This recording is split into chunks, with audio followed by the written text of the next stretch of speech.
Louvado seja o nosso Deus por essa certeza que nós temos, né, irmãos?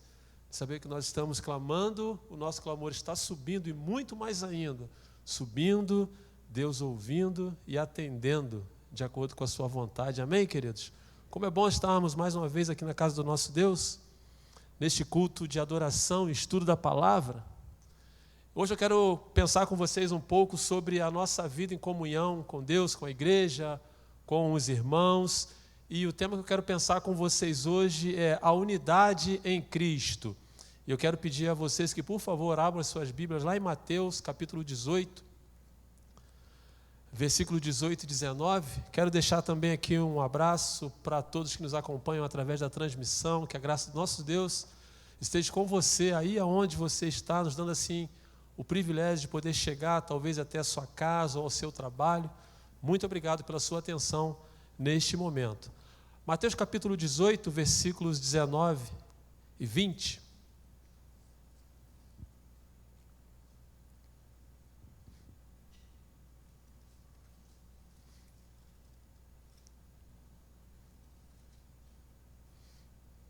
Amém? Se você não achou, vai ser projetado aqui.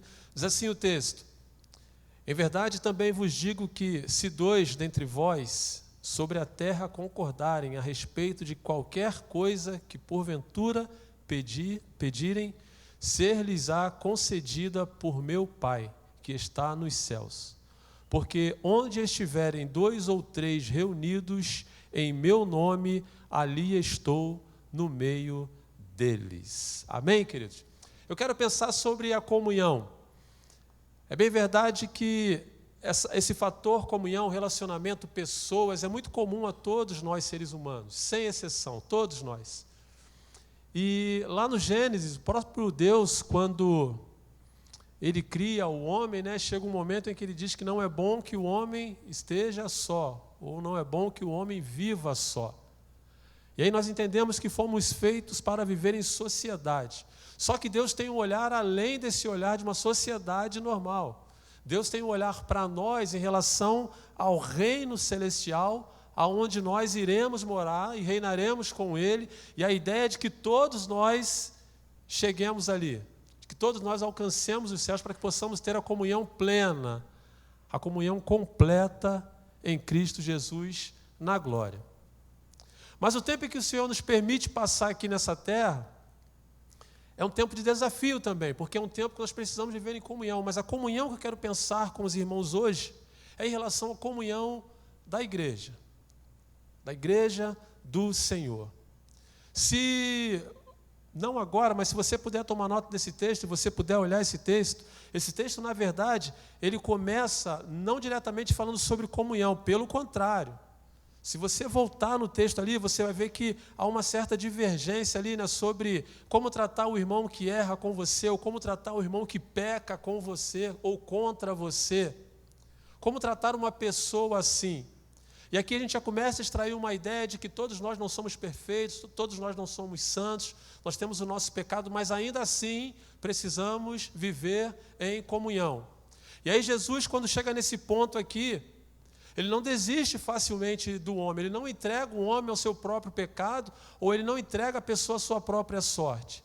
Jesus ensina para nós que mesmo as pessoas estando em pecado, ou mesmo as pessoas investindo contra nós, fazendo coisas contra nós, nós não podemos jamais desistirmos destas pessoas. E aí o conselho que Jesus dá aqui, o primeiro deles é fazer o quê? Vá até o seu irmão. Ele começa mandando ir até o seu irmão. Tem alguma bronca, alguma queixa, algum pecado? Vai até ele.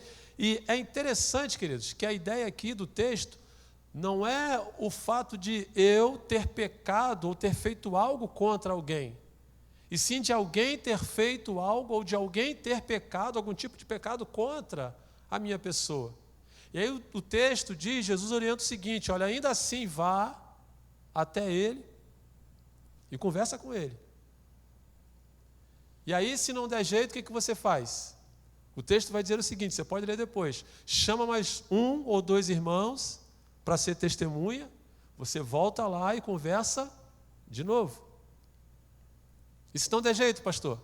O texto faz assim, agora você faz o quê? Você leva para a igreja, apresenta na igreja.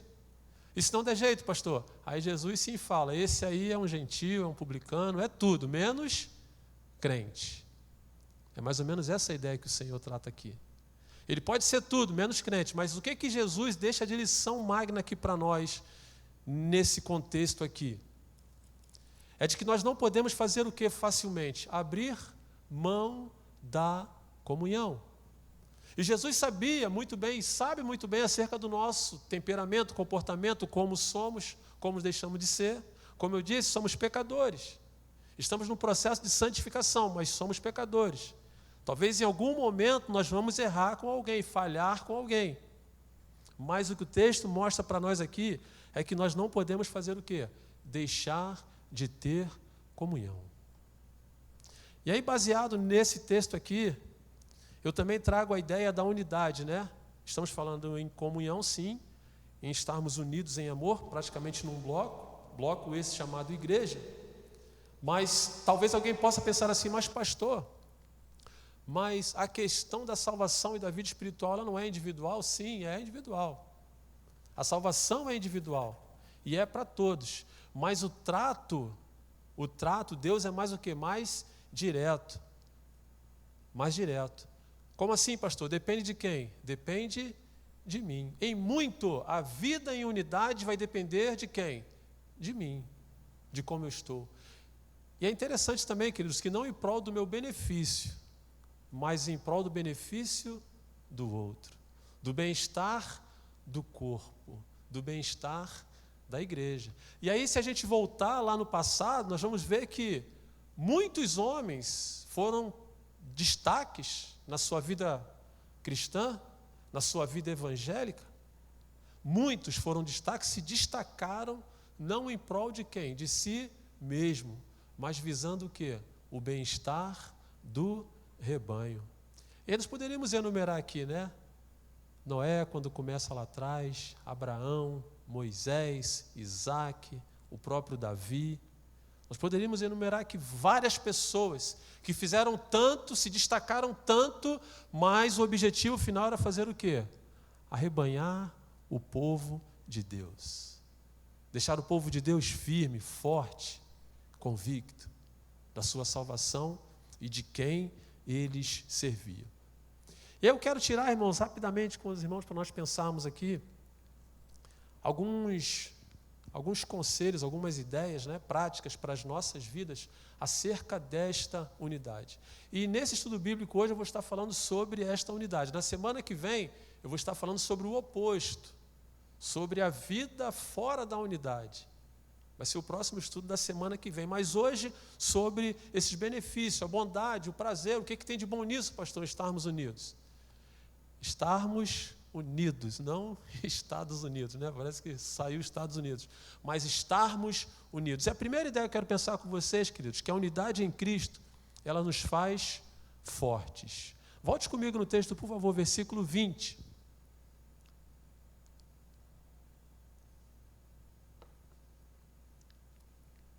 Porque onde estiverem quantos? 2 ou 3, reunidos em quem? Em meu nome, ali estou no meio deles. A unidade em Cristo, irmãos, ela nos faz forte, ela gera em nós forças. E a ideia de força aqui não é força, não nos faz fortes por sermos talvez musculosos, a força física, a força intelectual. Não é dessa força que o texto traz aqui para nós.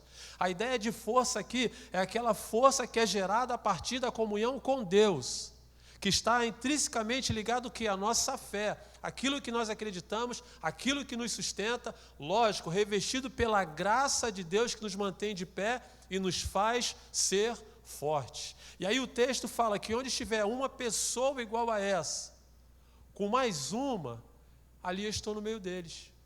E eu fico imaginando, irmãos, no meio de uma igreja toda reunida em nome de Jesus, uma igreja toda voltada para os princípios da palavra de Deus, como que essa igreja, ou como que esse grupo eclético não se torna forte?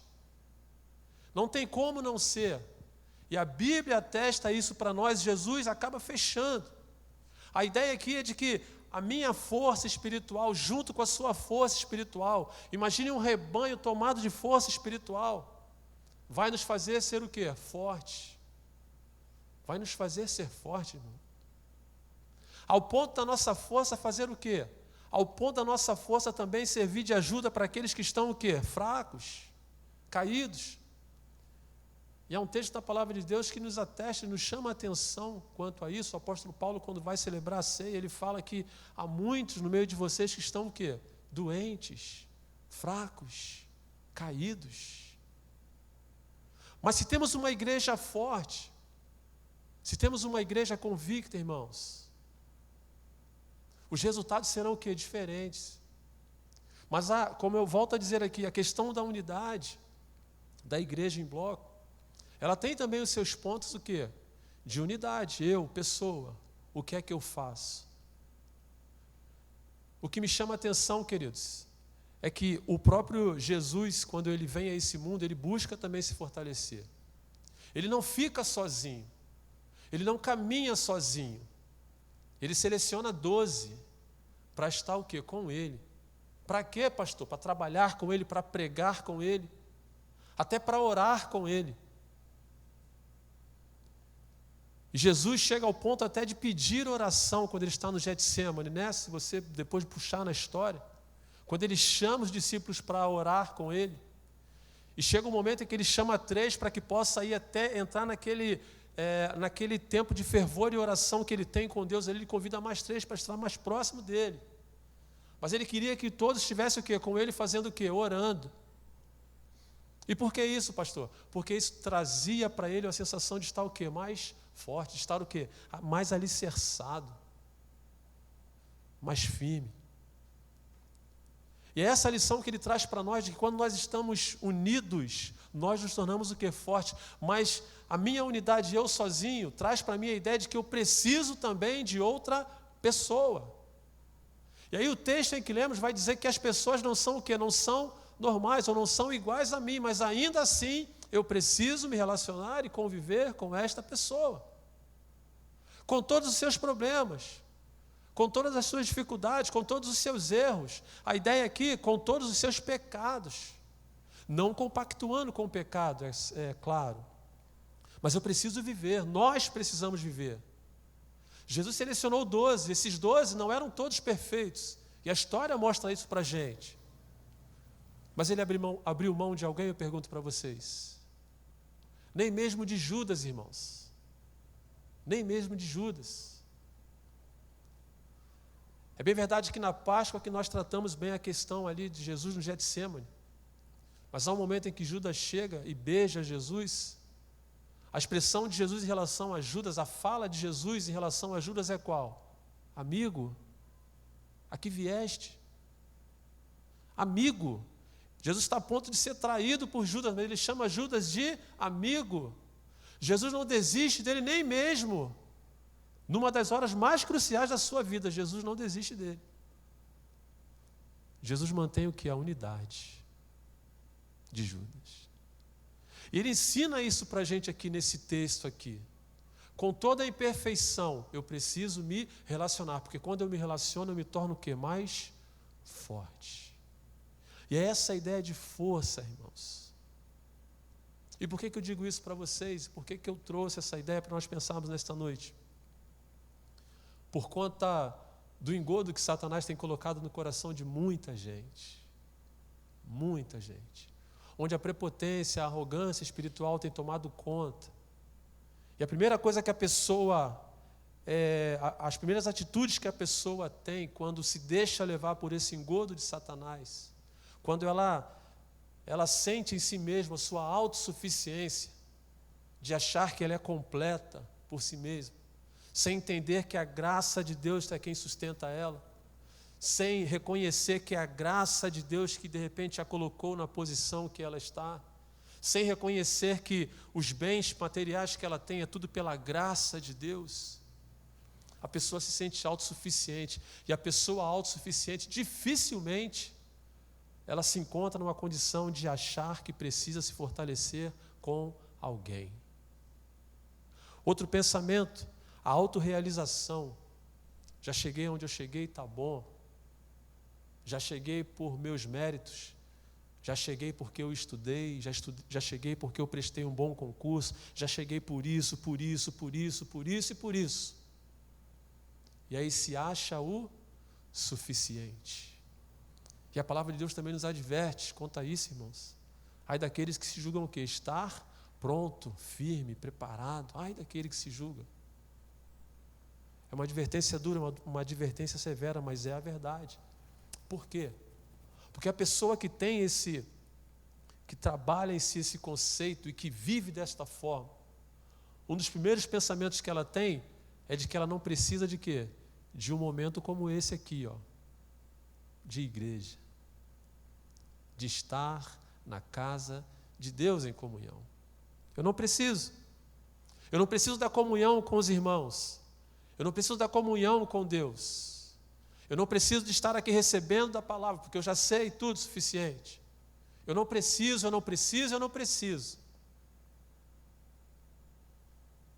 Talvez lá no seu íntimo ela se julgue forte. Mas quando nós olhamos para o aspecto espiritual, não passa de um pobre miserável. E é por isso que Jesus traz para nós, nesse texto aqui, essa importância de nós estarmos o quê? Juntos, unidos. E em determinados momentos até entendendo que nós precisamos nos fortalecer o quê? Ainda mais. Valorizar o quê? Valorizar ainda mais momentos como este. E por quê, pastor? Porque é assim que nós precisamos viver, irmãos. É assim que nós chegaremos na eternidade. Porque quando eu me deixo levar por esse engodo de Satanás, de que achar que eu estou forte, eu vou fazer o quê? Eu vou me afastar. Eu vou deixar de ter comunhão. Eu vou deixar de ter comunhão. Eu gosto muito da vida, a vida animal, né? A vida animal, ela nos ensina bastante, irmãos. Bastante. E se você botar quase que em qualquer programa dessa natureza, você vai ver que os animais, eles procuram estar sempre agrupados, sempre juntos, sempre próximos. Porque mais do que ninguém, eles sabem que o leão, as feras, né, os predadores, vamos dizer assim, estão sempre à espreita, procurando sempre quem? Aqueles que estão o quê? Desgarrados, separados. Lá em 1 Pedro capítulo 5, versículo 8, vai dizer assim: sede sóbrios e vigilantes, o diabo, vosso adversário, anda em derredor, bramando como um leão, procurando alguém para devorar. Devorar. E aí é interessante, né, fazendo uma comparação entre os animais, entre a maneira como eles vivem, e nós, como igreja do Senhor, como precisamos, irmãos, estarmos agrupados, estarmos juntos, estarmos nos fortalecendo e nos tornando mais fortes cada vez mais e mais e mais e mais, não se deixando levar por outro pensamento. A intenção de Satanás é essa, é nos afastar da comunhão, nos colocar fracos espiritualmente, enchendo a nossa mente, nosso coração de pensamentos e conceitos que fazem nos ter a sensação de sermos fortes, nos enganando. E lá em Hebreus capítulo 10, versículo 25, vai dizer assim: não deixemos de congregar-nos, como é costume de alguns, antes façamos admoestações, e tanto mais quanto vedes que o dia se aproxima. Não deixemos, irmãos, de congregar. Não deixemos de estar na casa do Senhor. Não deixemos de estar em comunhão com os nossos irmãos, para que juntos nós possamos ser e continuar sendo fortes. Amém, queridos? A segunda ideia aqui, a unidade em Cristo gera em nós agora proteção. Versículo 20, por favor. É o mesmo versículo. Onde estiver 2 ou 3 reunidos em meu nome, ali eu estou no meio deles. Ao mesmo tempo em que a unidade gera força, essa mesma força agora se converte em quem? Em proteção, porque é o Senhor que afirma que Ele está no nosso meio. É o Senhor que afirma estar aqui neste lugar. Mas pastor, o Senhor não está na minha casa? É claro que está, meu irmão. O Senhor não está na minha vida? É claro que está, meu irmão. E eu espero que você entenda isso. Mas a ideia aqui é de você estar em comunhão na casa dEle. De você estar em comunhão na igreja do Senhor. Isso traz para nós o quê? Uma ideia de quê? De proteção. De proteção. Por exemplo, hoje é um culto de oração. Algumas pessoas no chat colocaram ali os seus pedidos. Alguns pedidos foram lidos aqui, alguns estão no chat, talvez você aqui presente não esteja, não conseguiu ver. Mas quem de repente está em casa, está acompanhando a transmissão, está vendo ali que algumas pessoas colocaram. E por que a pessoa coloca o pedido de oração? Para que a igreja ore. Porque aqui demanda o que? A presença do Senhor e as bênçãos do Senhor também. A ideia de proteção é de que Deus está aqui. Então, se Deus está aqui, esse lugar é bom. É aqui que eu quero que o meu pedido esteja. É aqui que eu quero que o meu pedido chegue. Como foi cantado aqui, né? Como cheiro suave, o pedido sobe e Deus responde. De acordo com a sua vontade, é verdade. Mas a ideia de proteção aqui é esta, irmãos. E nós oramos, as pessoas sentem-se acolhidas. Estamos orando essa semana, né? Eu estava conversando com o irmão Cleves aqui a respeito do irmão Natanael, sua esposa, a irmã Denise, não sei se nos assiste, mas nós estamos em oração por ela. E a alegria que ele tem, irmãos, que ele sente, eu estou falando, peço até desculpa se ele estiver assistindo, não falei com ele, mas a alegria que ele tem todos os dias, mandando notícia, falando, pastor, ela está assim, pastor, ela está assado, continue orando. Isso traz para nós uma sensação muito agradável, irmãos, de saber que existem pessoas que têm esse lugar como um lugar de proteção, um lugar de amparo, um lugar de refúgio, um lugar onde nós podemos chegar, trazer os nossos problemas, as nossas dificuldades, as nossas questões, tendo a plena certeza de que Deus está aqui pronto a atender. E é isso que o versículo mostra para a gente, onde estiverem 2 ou 3, o Senhor afirma que ali Ele está. Proteção, irmãos. E é isso que a igreja serve para nós também, proteção. Um lugar de proteção, proteger contra o quê, pastor? Contra as investidas de Satanás. As investidas não têm sido poucas, são muitas. Satanás tentando investir em nossas famílias, em nossos filhos. E aqui está a igreja. Aqui está o departamento infantil. Aqui está o Ministério Recarga. Aqui está o Ministério da Família. Aqui está o Ministério da Geração Esperança. Para quê? Para proteger de alguma maneira, para trabalhar na mente, no coração das pessoas de alguma forma, uma boa conduta, uma boa forma de viver com Deus, com Cristo, com a igreja. A igreja torna-se um ambiente de proteção por estas coisas. E a unidade nos faz viver o quê? Amparados por esta proteção. A sensação de estarmos protegidos. Tem um filme chamado 300, eu não sei quem já assistiu. Mas aquele filme tem um momento que ele é muito interessante, é uma formação que eles têm, a formação tartaruga que eles chamam, se eu não me engano. É quando eles vão ser alvejados pelas flechas do inimigo, né? E aqueles homens se fecham num bloco, e fica até bonito, parece uma tartaruga mesmo, né? Eles se fecham com seus escudos, ao ponto de não haver brecha nenhuma, para que nenhuma flecha ultrapasse aquela barreira. Proteção, irmãos. E sabe o que é interessante, que me chama a atenção naqueles filmes? Que em dado momento eles fazem um movimento para se proteger, mas tem momentos também que eles fazem o mesmo movimento para avançar. Eles se formam feito tartaruga e vão andando frente ao inimigo, andando, sem correr o quê? Nenhum perigo. E eu estava lendo esse texto, estava pensando nesse filme, eu falei, que bênção que a igreja que fica debaixo desta proteção divina, de poder se proteger das setas, das investidas de Satanás, e ao mesmo tempo avançar, irmãos, ao mesmo tempo prosseguir, ao mesmo tempo continuar caminhando continuar caminhando. Voltando para a vida animal, é bem interessante também a proteção que eles têm, né? 2 pontos que eu quero trabalhar com vocês. O primeiro deles é o elefante. O elefante, ele, quando tem um elefantezinho menor, ou menorzinho, né? Eles formam o bloco deles para se alimentar, para beber água, seja lá o que for. E os menores, é interessante, né? Eles vão no meio, protegido por aquelas paredes gigantes, né? Mas vão no meio para quê? Para não ter facilidade de ser atingido por quem? Pelo predador. E os pequenininhos vão no meio. É interessante. Depois, se os irmãos não viram, assistam um episódio desse que os irmãos vão ver. E os pequenininhos vão no meio. Vão caminhando no meio ali, os grandalhões do lado de fora. E aí, quando o predador pensa ou tenta, não tem tanta facilidade assim.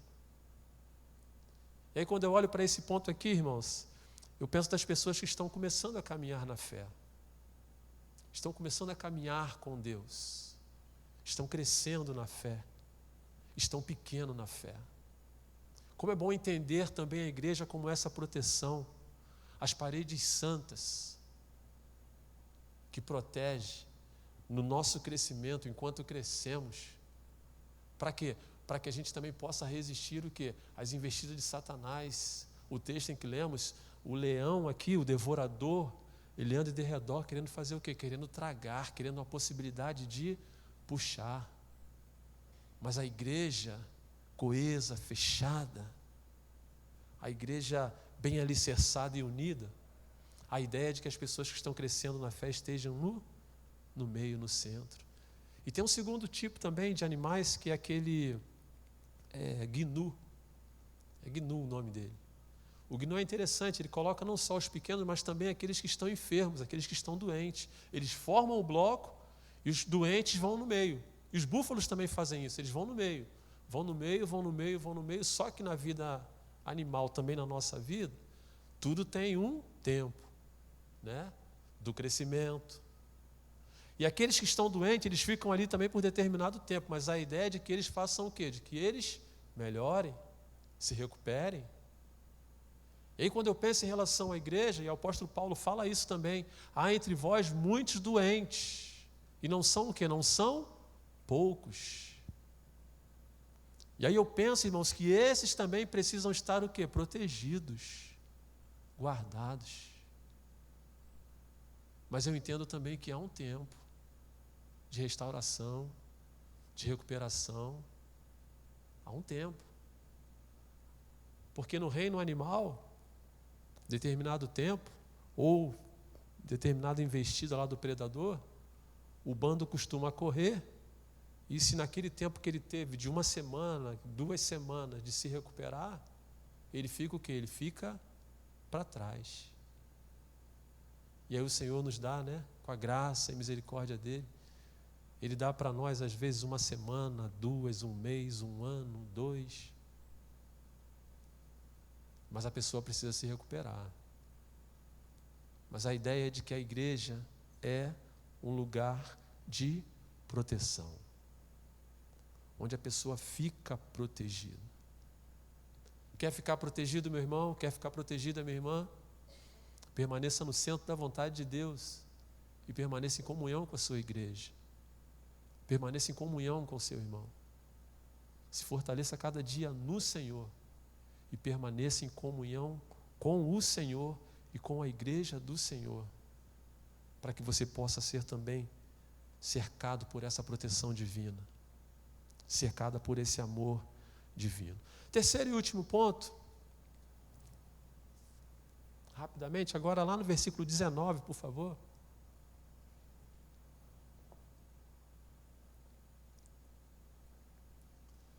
A unidade em Cristo gera virtudes. Versículo 19.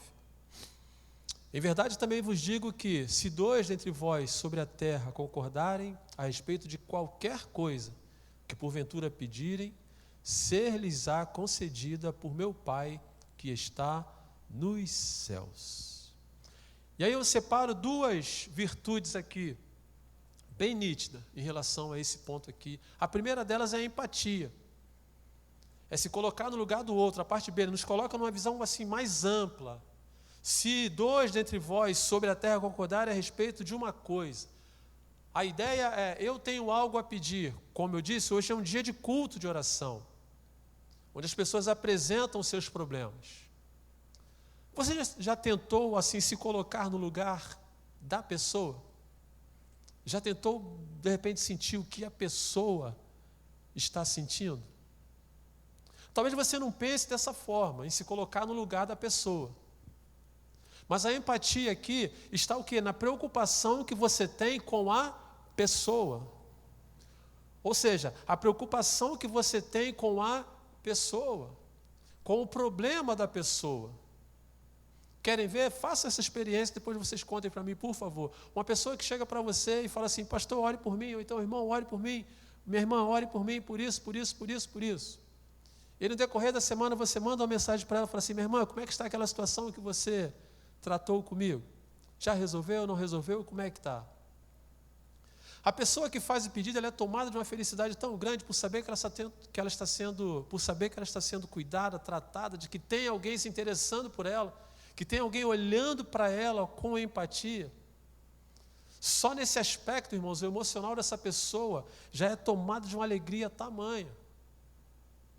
E quando nós estamos em unidade com a igreja, nós temos essa primícia, irmãos.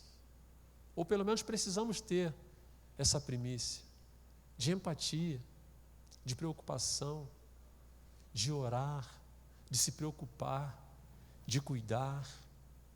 A nossa igreja, com a graça de Deus, ela tem conseguido ir até além. Às vezes até entrar na parte social da pessoa. Isso é cuidado, isso é empatia, isso é virtude, irmãos. Virtude essa que nós desenvolvemos aonde? Aqui. Na igreja. Aqui com os nossos irmãos. A minha empatia, o meu jeito de ser, envolve outro, comove outro, mexe com outro. Daqui a pouco estamos, com a graça de Deus, né, estamos todos falando praticamente a mesma língua. Louvado seja Deus. Que a nossa igreja tem esse princípio, né? Essa empatia. Mas tudo isso é gerado, irmãos, a partir da unidade em Cristo. Talvez eu, por mim mesmo, miserável, pobre, pecador, egoísta que sou, talvez eu não consiga olhar assim, não consiga me colocar no lugar da pessoa. Mas à medida em que eu me torno uma unidade em Cristo, no corpo de Cristo, eu passo a ser, agir e pensar de maneira diferente. A segunda ideia aqui, a segunda virtude aqui é a humildade. Automaticamente, irmãos, quando a gente se coloca no lugar da outra pessoa, a gente se preocupa em interceder, em cuidar dela, a gente se coloca também na condição de humildade. A gente, às vezes, prioriza até mais a necessidade da pessoa do que a nossa própria necessidade. A empatia é tão grande que gera em nós um estado de humildade tão grande que nos faz pensar e agir até diferente em favor da pessoa. Às vezes nós até nos anulamos, né? Para poder atender a pessoa, para poder orar pela pessoa. Mas esse sentimento só consegue viver isso, irmãos, quem está em comunhão, primeiramente com Deus e depois com a igreja. Que é quando nós conseguimos olhar o quê? Num ângulo maior, diferenciado. Humildade, irmãos. Humildade. E é isso que Deus espera de nós. É isso que Deus quer de nós. É isso que Deus precisa de nós. Mas para nós vivermos essa atmosfera toda, nós precisamos estar em sintonia com Deus em primeiro lugar. E depois em comunhão com os nossos irmãos. Queridos, como é bom quando nós podemos olhar para uma igreja e vemos uma igreja unida. Quando nós podemos olhar para uma igreja, vemos uma igreja caminhando junto, no mesmo passo, na mesma direção. Como isso é bom, irmãos. Como é bom nós olharmos para a nossa igreja, em especial agora, destacando a nossa igreja, e ver a marcha, o progresso que nós estamos tendo. E como é triste ver também que ainda existem muitas pessoas que não estão tomando posse desse momento da igreja, não estão vivendo isso com a igreja, estão se deixando levar. Mas o desejo do nosso coração, como igreja, é que você não fique fora do aprisco, você que está fora. E você que está dentro se fortaleça ainda mais. Unidade em Cristo, irmãos. 3 pontos, 3 pensamentos. O primeiro deles nos faz mais fortes. Somos mais fortes quando estamos em unidade, quando estamos reunidos em nome de Jesus, quando estamos congregando na casa do Senhor. A unidade em Cristo também gera em nós proteção. Aqui é um lugar em que nós somos acolhidos, amados, cuidados, protegidos. Aqui é o lugar. A unidade em Cristo gera em nós virtude, empatia e humildade.